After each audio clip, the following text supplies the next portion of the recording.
Yo soy Estefanía y este es mi teatro de sombras. La obra se llama La exploradora Núñez.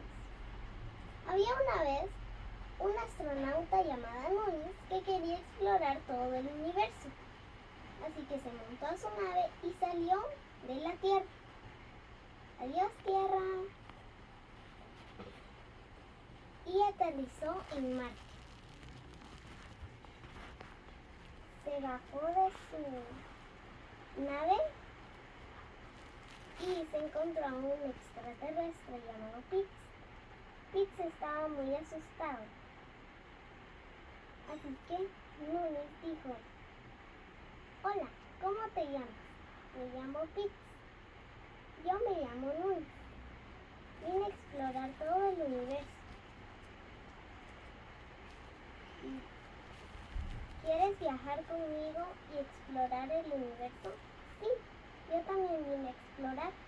Vamos. Y los dos se fueron en sus naves a explorar. Pasaron el cinturón de asteroides y se dirigieron a el planeta Júpiter. Era un planeta muy grande. Este es un planeta gaseoso, dijo la astronauta Núñez.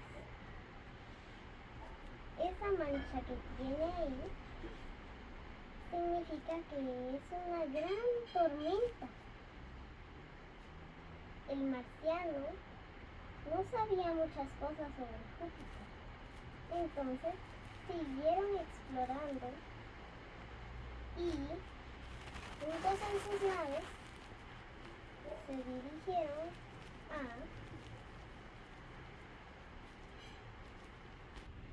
Saturno.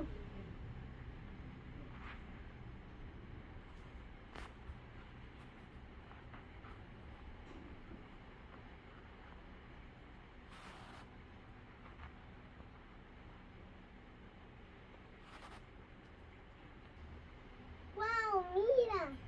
Saturno tiene muchos aros y demasiadas lunas.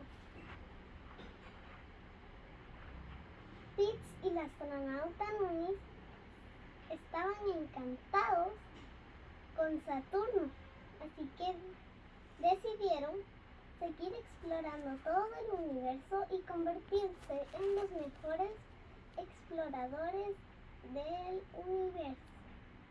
Fin. Gracias.